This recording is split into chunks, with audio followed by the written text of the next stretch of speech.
So I'm gonna try the streaming thing here for a little bit and see what can happen. So let's just check to see that I'm live.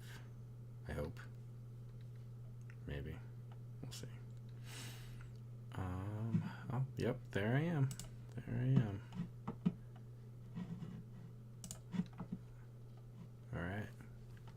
Double checking settings. Getting that pulled up. There we go. Okay. Sounds great. Let's get that music playing and then we can talk about a few things. So, just one thing after another. We'll try to figure this out. And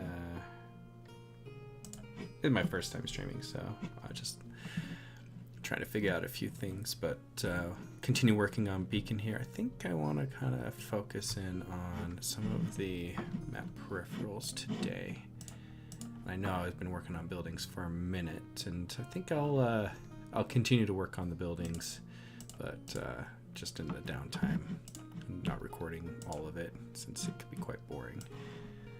Today I wanted to talk about something that I've been thinking pretty heavily about, and that in particular is building complexity and allowing tension to be built within your game itself. Just trying to find a good thing right here. So I really kind of liken it unto Gives and symbols right there. I like it unto like just building a map. Like there's simple things that you do and then you repeat. And there is the same kind of thing that happens when you are building a complex storyline. You need to be simple. And the way that I do this in my games is it's actually really easy. My first 2 sessions essentially is kind of a shotgun pattern. Just throw out a whole bunch of hooks and things for the players to attach to, and make sure you include things that are specifically attached to their backstories. They might not know that it is, but make sure you build those in. And that's why session 0 is so important. You need to make sure that you're including this that's fun. The backstories of your players and their characters in with the hooks for whatever you're going for. And the way that I end up doing it is I have probably a dozen, maybe even a dozen and a half hooks that I just, in the first couple of sessions, I like throw this one out there real quick, throw this one out there real quick. And what that does is it allows me to kind of see where the players are picking and choosing their story hooks from. And that will let me better understand how they want to approach the game, what kind of style game they want to play. And they don't realize that I'm doing that. That's something that is extremely important, is they don't realize that it's happening. So with that in mind, that shotgun approach, you just need to be paying attention. I think it's there's a lot of things going on when you're a DM, but it's all about paying attention. So keep that in mind. You need to be listening to your players when they're discussing what they're going to be doing. So take notes, mental notes, or even physical notes.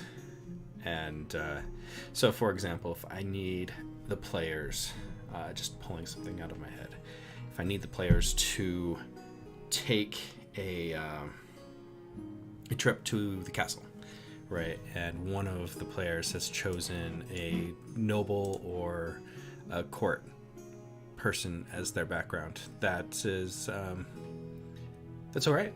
That's good. Now you've got kind of a hook saying is that you've been summoned to the castle.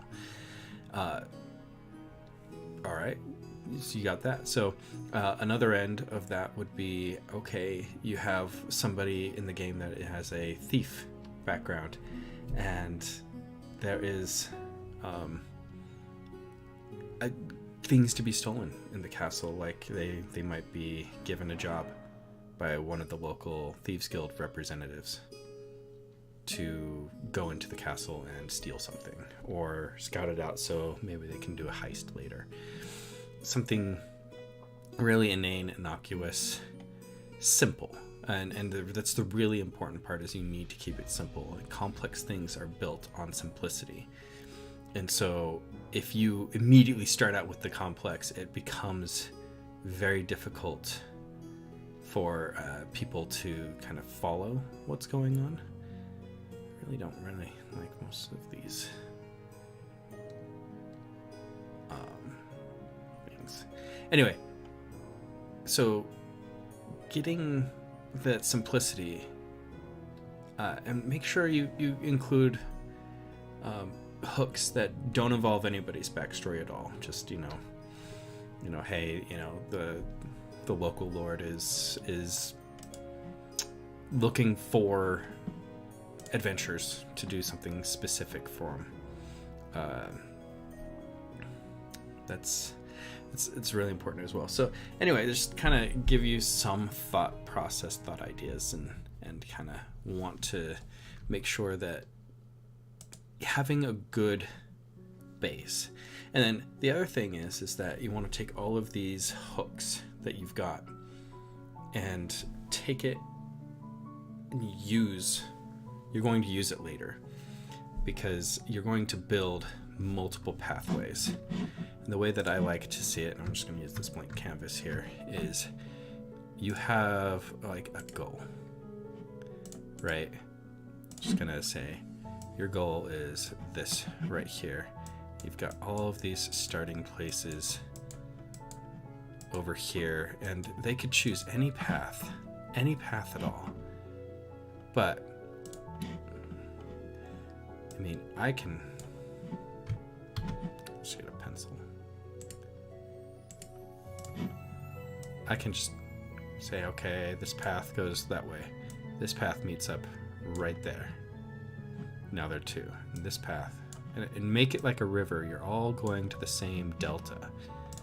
But eventually, it's going to meet in the middle. And, a lot of people think, there's this idea of, you're telling a story and it doesn't matter what path you go on, but it does. It does matter, and part of what this process is you're trying to make the players and their characters' actions matter. Because if they don't matter, you cheapen their time. You cheapen the game. Because then it's just like, well, it doesn't matter what we do. We're just going to end up in the same place anyway. So the path that they take is very, very important. And, the means to get to that end is super necessary for the expansion of the game later on. And this is all built upon layers within layers within layers within layers. And you can start your 20th level arc, your epic level arc, for when they're very, very high level, and begin that foreshadow right at the very beginning. So for my longer campaigns, where I know that they're going to be taking it just, okay, we're going to start here, then we're going to go here, we're going to go here, and then we're going to end up here. So usually I set up about between 6 to 8 mini arcs, going from level 1 to level 20. Each arc can span multiple levels, usually between 3 and 4.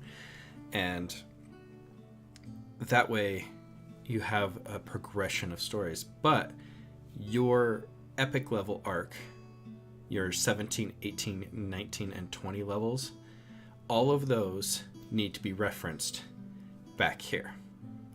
Now, the way that I execute this is I have the players choose which arcs they want to go first, and I start each conflict in an infancy stage, and that's going to be your low-level arc storylines and plot lines. And then the other arcs evolve and increase in complexity, and they'll start out very, very simple.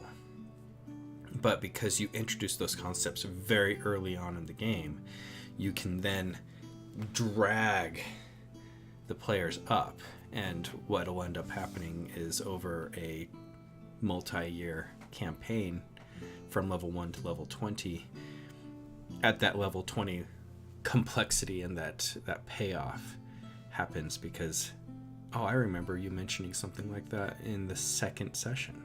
I have a note right here that we needed to come back to this. It was then. We could have stopped that then, but we didn't. We chose differently. That's what I mean by players' choices matter. And then it also makes the emotional payoff that much more, because then they can very clearly see how them making those choices mattered to the outcome. And it's not something that you can write in a module. It's not something that you can just progress very simply and write it all out at the very beginning. This is the way that's going to happen. So, yeah, it becomes rather complex very quickly, and that is an important aspect of social and exploration play within the game itself. Combat adds to that complexity, but it's something that takes a long time, but not a lot gets done. It's very final, but if you really want to have that complexity in the game, it's very it cheapens some of the games sometimes, and it can be very satisfying. And I know that a lot of people focus on combat, but I think that it if you over focus on it, it can actually just become more of just a battle simulator at that point. And I get it, you know, all the character concepts and things like that, they are literally built around this idea of combat. And I think that as a DM, you have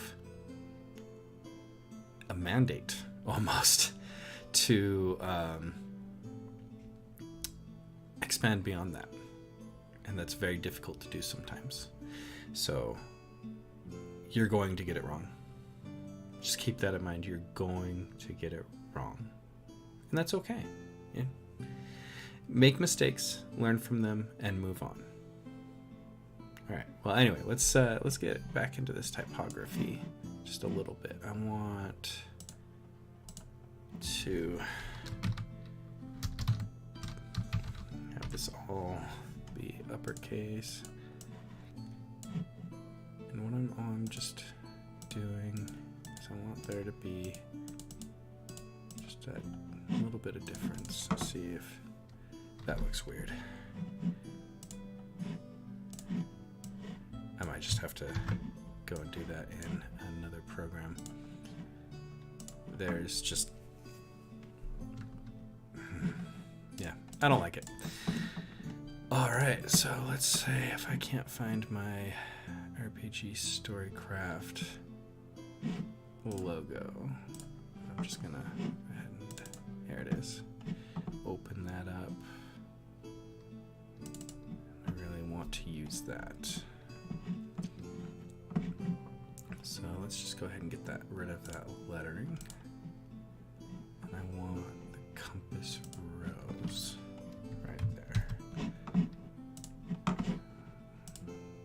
Lock that. I'm going to add a new layer. This is going to just be the compass rose. And then go ahead and paste that in. And I like using vector files like this because it's quite literally I can just make it as big or as small as I like, and it's not a big deal. So let's just go ahead and make that about an inch, and I want to move maybe this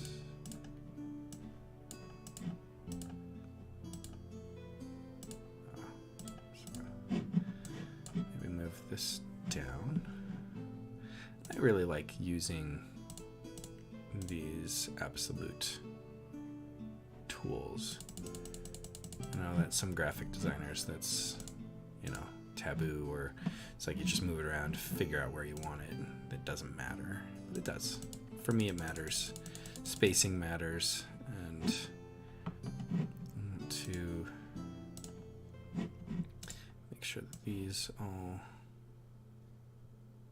have accurate. I kind of like the idea of maybe including the name. So just need to group those together real quick. Control G is grouping those together if you have any questions on that. So just give that, put that right there. And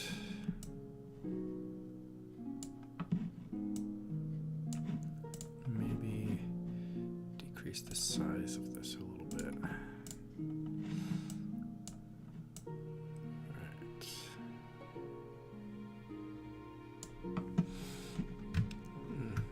It gives me an idea.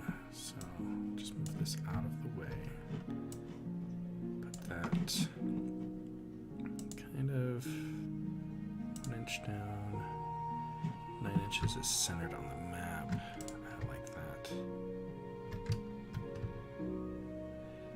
Maybe make it a little bit bigger. Right there. And then we're just going to decrease opacity just a little bit.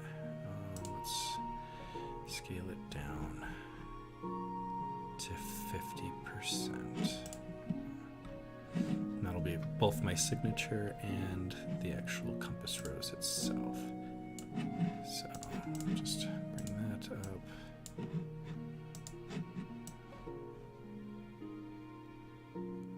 That's the issue, it's superimposed behind it. So just move that down behind it. And then we will need to, let's go back up to 60 on that. And then I want to put an outline around the lettering itself. Where can I do that? There we go. To put a white outline. Give it half point stroke. What I want to do is I want to make sure it pops.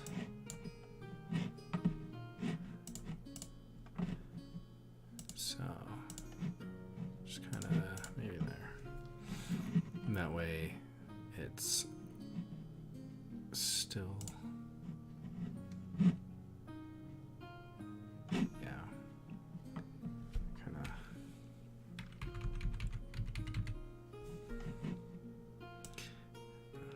Bring that in. Just barely big enough. Alright, center that.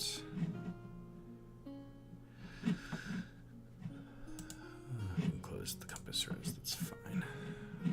Got what we needed from it. And we've got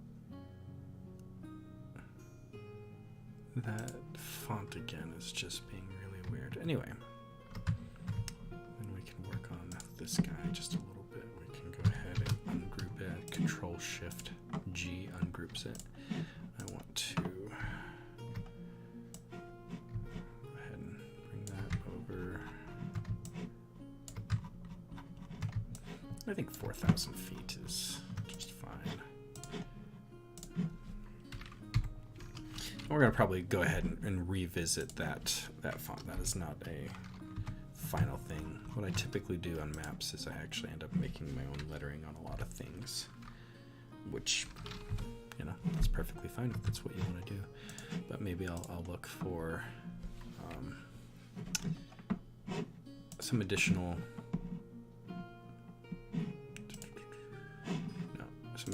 fonts online and see if there's anything that we can do there. There we go. Transform tool. I want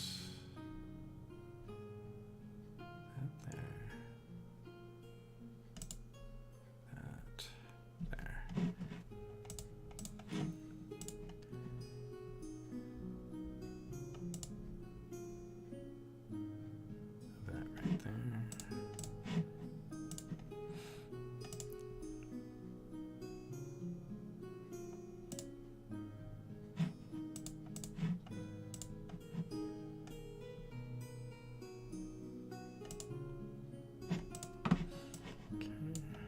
These guys I'm good with grouping together. Let's just go ahead and move that down, that across.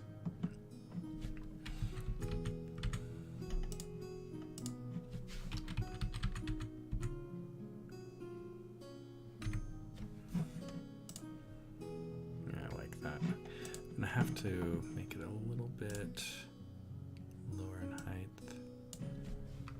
675.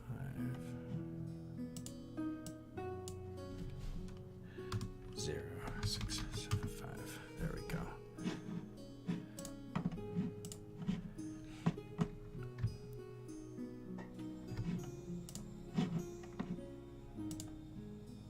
That works perfectly. There we go. Now I'm just going to group all of that together right here. Lock that up.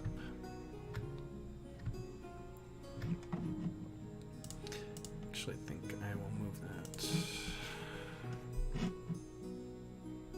as a group. What does it look like in the middle?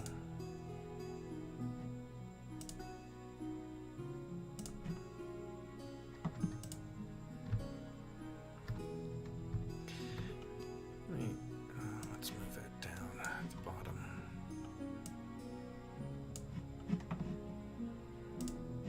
Keep that going right there. Okay. And how you set up your map is very, very important. Where people go to find information. Like I'll be probably putting the rules for like what the building colors look like and represent right down there. That's very important. So you want to make sure there is a good understanding and clear way to read your map. Long and short of it. So, all right. Needed to find some other resources. Something that I did a long time ago is I created a localized symbology for my schools of magic. And I want to include that because it's a very important part and aspect of my world. So I'm just going to grab that. So each one of the districts and sub-areas of Beacon include this, I guess, mythology connection to specific portions of magic. So I want to bring that in. Just go ahead and give me a basic stroke. All right.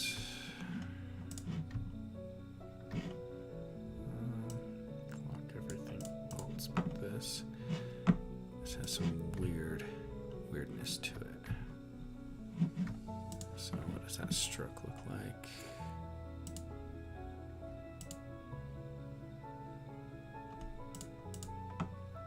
Yeah, there we go. I wanna do that. Now word caps. Push it out like that. Nope. That looks much better.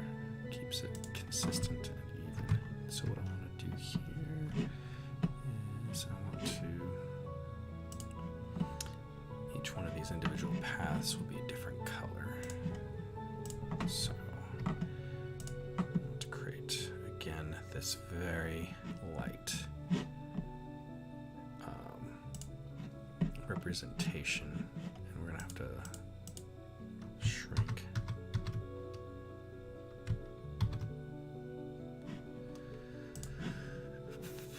Let's lock that in.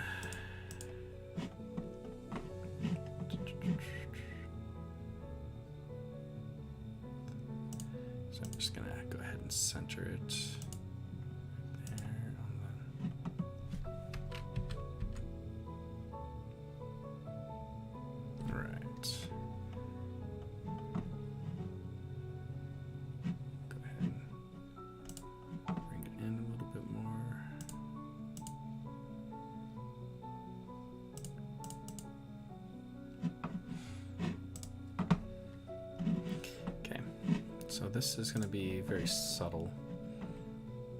And I'm going to try and match these lines as they come out. Where did I put them?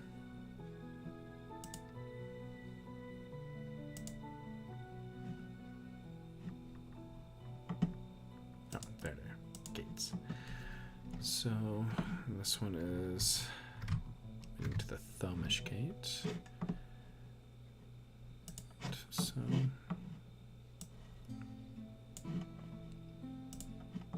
that looks like 102s.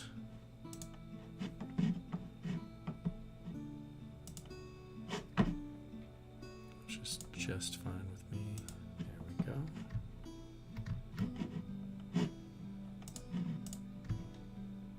There we go. Next one. That one is this purplish color. Actually, thumbish is a different color. It's the 77s.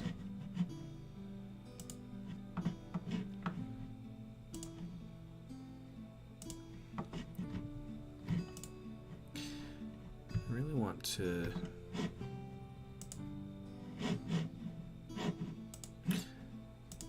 give enough exploration aspects to this map.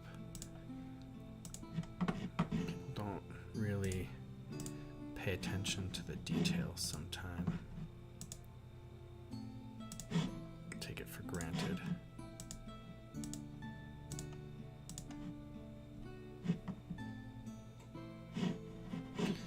Check that. Perfect. All right. So I'll be, yeah, I'll be getting this a little bit set up. It's just the straight yellow. Increasing the opacity, or decreasing the opacity, making it, again, very subtle in the way that things go. And this right here is my representation for universal magic. So everything points in to the center. So it's important to note how all of the different portions of magic contribute to the whole. That's an orange.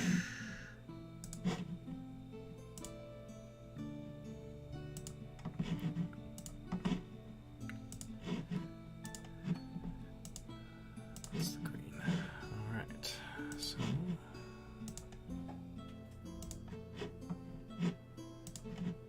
I don't know how long I'll be able to stream for. I have my child sleeping. It's their nap time. So there is a strong possibility that I need to end the stream quickly. So it's a 10% opacity. And that's just one of the adventures of being a parent in D&D and just content creation in general. You have to sit and find things that work for you, ways that work for you. So do that. And then where's my next symbol? I have to maybe look at some notes. Each one of these areas have a specific school of magic associated with them. So I might just go ahead and grab all of these. Do some research. I know Meyer is abjuration for sure. And I know my players are just going to be screaming at me and it's like, it's this. But the important thing is that we get the map going. So let's go ahead and do that. Control V.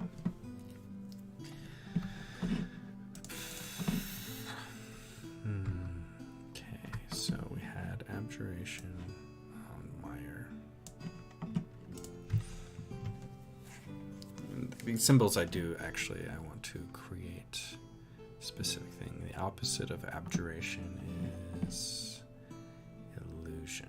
It's conjuration, evocation, necromancy, transmutation. Necromancy was Sukra.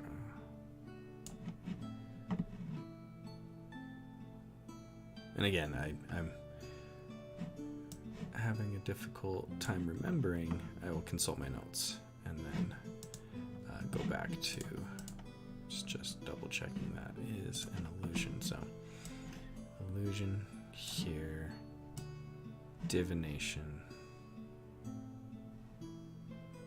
is opposite of conjuration, enchantment is opposite of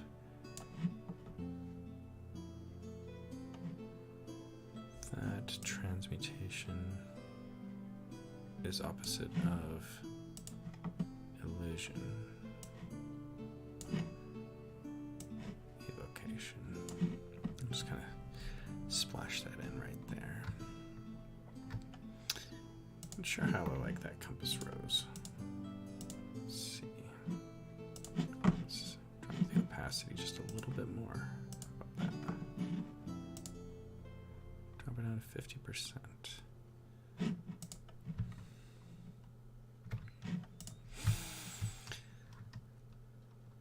Yeah, kind of like that a little better. It's part of building the lore, and you can build your lore for your world while you're doing the map making. You don't have to have anything solid. You just really take what inspires you during the process and go with it that way. So your players won't notice, I promise. And if they do, well, they're smart and they deserve to notice for sure. So just bring this up here, give it a little bit of a jaunt. And, you know, don't hesitate to reuse assets. You can always just modify them later. It's not a big deal. Kind of like that. Feels. Resizing things also can help a lot. So, yeah, for example, like I might consider resizing this guy. I kind of like it right there. And this guy, almost like a cap off for that. And then this guy, I am definitely going to be resizing. Let's just go ahead and bring that guy in.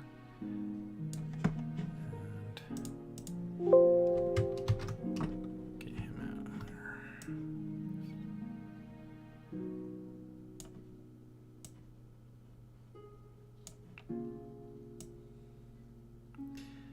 Apparently,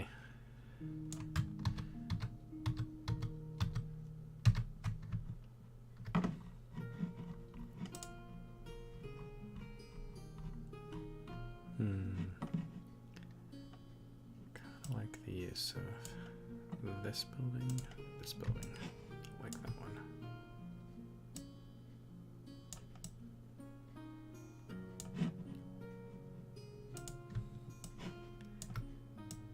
Again, reusing assets is just fine. Your players will notice. But, I mean, does it matter? Would they care? Then you have this nice little area of just shops inside of this more densely packed residential area.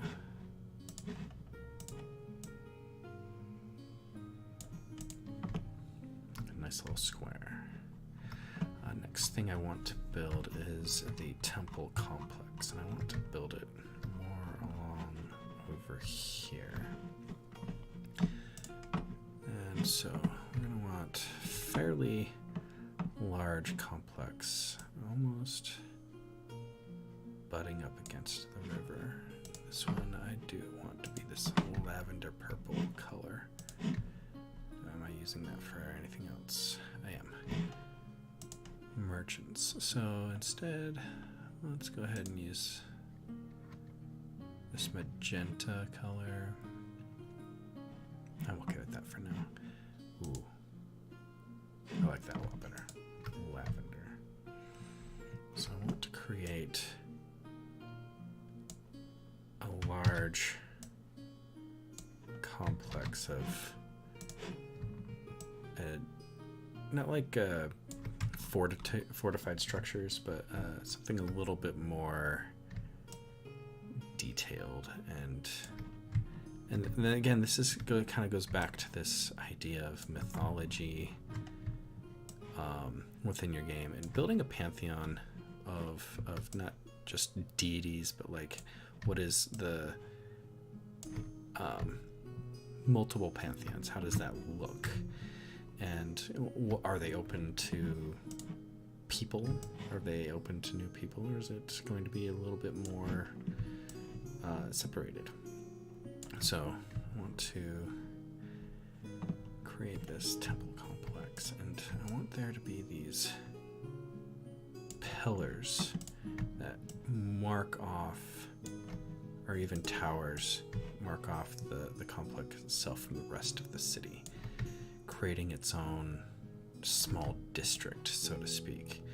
Something that makes it differentiated from the rest of everything. And I have these towers. That's a pretty substantial area for the temple district. I want to build a lot of interesting to look at buildings, such as barracks for your worshippers, an actual temple area, something that architecturally looks very profound, substantial, and important. So one of those is, I'm just going to start with a big square. I'm going to be cutting out of it, and there it's going to be touching these turrets just fine. And I want there to be a grand entrance. Again, this idea, just maybe do a rounded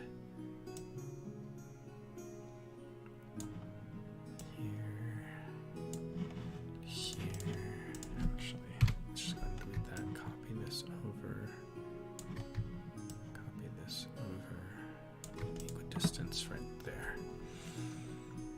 Alright, then can I create tiny little juts?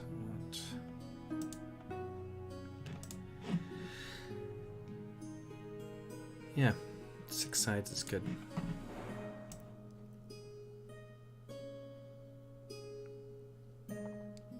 These to like represent pillars jutting out of the side of the building.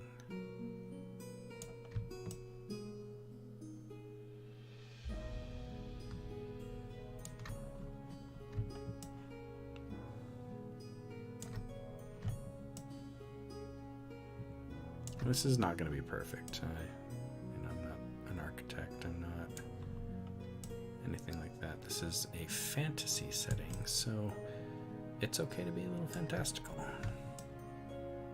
And some of your buildings might not be perfect, but it's just the way it is. Alright, so I got those. I want to create a copy of them over on the other side. Perfect. Give me that impression of that. And one thing I want to do is create almost a semicircle in.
really I'm just eyeballing it right here, trying to figure out what the best option is. Maybe bring it over just a little bit. Yeah, right there. I like the idea of this, and then I want to create another space, or even multiple different spaces, where let's just do this.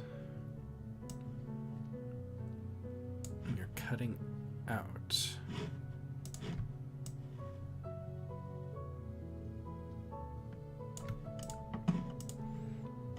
Again, it's not going to be perfect. Let's try that. Alright, this, shift that and that. And I'm going to use the minus front tool to just go ahead and give me that. And that is my compound path now. I'm going to get rid of these. I'm just going to go ahead and unite all of that. I think that's good enough for a complex temple structure. It's fairly large. I want that to be large. I want there to be like this idea of like this big central hall for worship, and then like side rooms for worship of the Pantheon. The next, a big part of this is I want there to be a large optional area for just nature, and so putting in a big park right here, but I want it to be semi-protected by the buildings themselves. So you'll need clerical administration and services, and that's going to be very important to ensuring that the population has everything they need in order to worship their deities and their pantheon effectively. So we're just going to go ahead and create a few buildings here and there, and you can go ahead and fill in whatever you like as far as like lore wise goes, what these buildings are, what they represent to the people, and how they are used in the pantheon themselves. Again, this theme is that I want to create this cloistered inner area, almost like a monastery, to give the impression that there's a lot more than just what meets the eye. And there's this large front of one way or another. And, you know, you could even integrate your monks, building classes, and, monks working with paladins in order to, have that expression of building that lore and that deity worship within the classes themselves. Again, I'm just gonna keep on doing this. I want there to be one building in particular. So this pantheon that I have is represented by 17 deities. So I want a 17-sided building.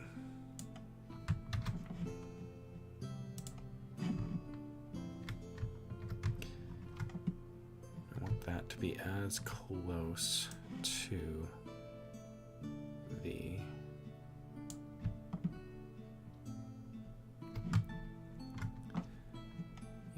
let's do that. And then let's put that polygon up here, and then give me just a little bit larger. Okay.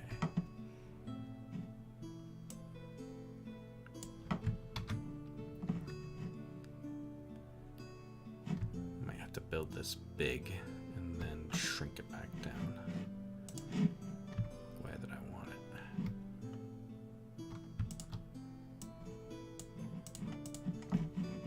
Yeah, probably.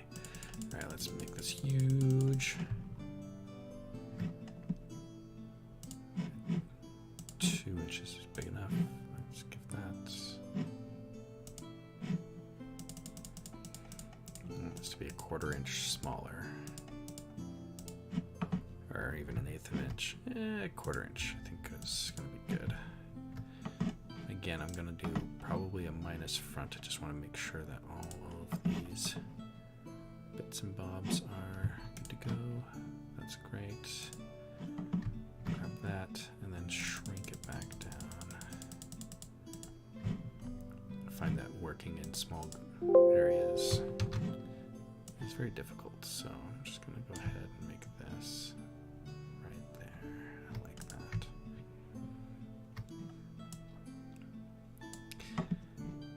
Really like that, actually. I think I'm going to copy it, put it over on the other side.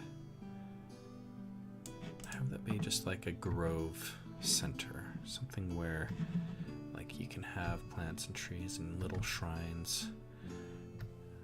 Actually, I don't think, yeah, I'm going to put 2 of those in there. And then I'm going to put 1 in every single one of the districts, just as like a periphery temple complex area. Have that be the central point for peripheral temple complexes. Kind of like that idea. So I've got a few more buildings to build on this one in particular. I want to have a slightly larger building right there. Kind of jet out across that. And then a complex building right here.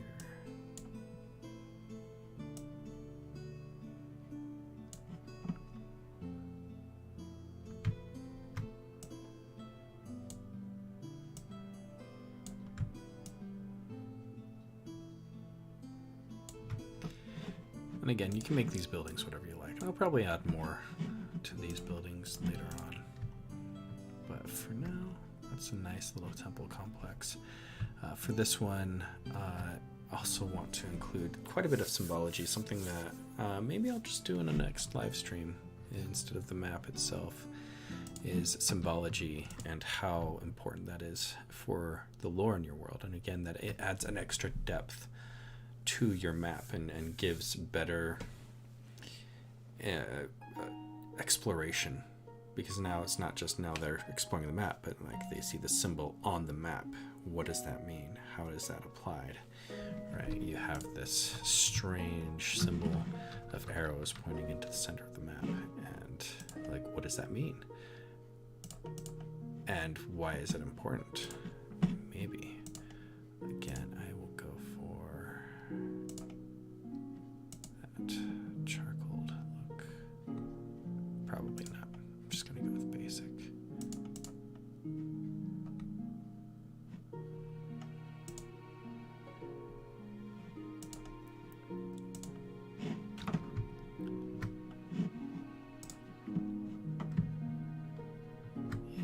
Kind of like that. The reason I go with different stroke patterns like that is because it becomes, I don't know, different. You can do an outline based off of that and create more complex shapes. But yeah, really have fun with this in particular. Just as a review for today, we just kind of played around with our typography, added some symbology, and I think next live stream we'll leave the map alone for the moment, and then we'll move into more to symbolism. I think expanding on the Thomish pantheon, this is something for my world, kind of explaining some of the pantheon, the lore behind it, how they came to be, and worshippers, customs, and if you manage to make the live stream, we can work on it together. I'd love to hear some of your ideas and incorporate them into my game. It's the best thing I like about running with a group is you get to incorporate portions of your world with different ideas. I love different ideas from different people. So thanks for watching, and if you feel like it, give this video a like, and I guess we'll see you next time.